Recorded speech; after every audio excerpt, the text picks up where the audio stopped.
রাতভর উপকূলে তাণ্ডবের পর স্থল গভীর নিম্নচাপে পরিণত হয়ে ঘূর্ণিঝড় রিমাল। সকাল থেকে কয়েকটি উপকূলীয় এলাকায় দমকা হাওয়া সহ বৃষ্টি হচ্ছে, ভেঙে পড়েছে গাছপালা। বৃষ্টির সঙ্গে ঝড়ে ঘর বাড়ি, দোকানপাট তছনছ হয়েছে। ঘূর্ণিঝড় রিমালের প্রভাবে কুয়াকাটায় ঝড় বৃষ্টি হচ্ছে, প্রবল বেগে ঝোড়ো হাওয়া বইছে। বঙ্গোপসাগর সংলগ্ন কুয়াকাটা উত্তাল, সৈকতের তীরে আছড়ে পড়ছে বড় বড় ঢেউ। জোয়ারে কুয়াকাটা উপকূলীয় নিম্নাঞ্চল প্লাবিত হয়েছে। বেড়িবাঁধ বিধ্বস্ত হওয়ার শঙ্কায় রয়েছেন কলাপাড়া উপজেলার নিজামপুর ও রামনাবাদ নদীর পাড়ের মানুষ। সাতক্ষীরায় ঝোড়ো বাতাসে ফুলে ফেপে উঠে নদীর পানি। বৈরী আবহাওয়ায় দ্বীপ জেলা ভোলাতেও আতঙ্কে নদী পাড়ের মানুষেরা। তবে আশ্রয়কেন্দ্রে যেতে অনীহা অনেকেরই। বরগুনায় চলছে ভারী বর্ষণ, বসতবাড়িতে পানি ওঠায় বিপাকে নদী পাড়ের মানুষ। ঝোড়ো হাওয়ার সাথে ভারী বর্ষণ হচ্ছে বাগেরহাট, পিরোজপুর ও কক্সবাজার সহ উপকূলের বিভিন্ন জেলায়।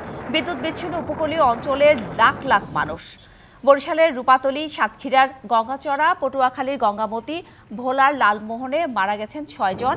চট্টগ্রামের বাইজিদের চন্দ্রনগরে নিহত হয়েছেন 1 জন। উপকূলের কয়েকটি জেলায় লাখ লাখ মানুষ বিদ্যুৎ বিচ্ছিন্ন রয়েছে। এদিকে চট্টগ্রামে প্রবল বর্ষণে ডুবে গেছে নগরের অধিকাংশ এলাকা। ভোগান্তিতে অফিসগামী মানুষ।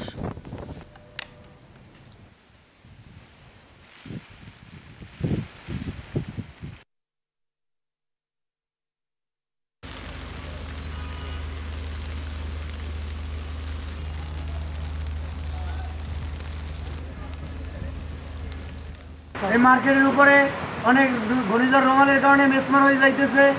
ঢাকা শহরে 3 উঠতেছে, প্রায় 20-25টি দোকান ভাঙছে। দোকানপাটে মালামালে ব্যাপক ক্ষয়ক্ষতি হয়েছে।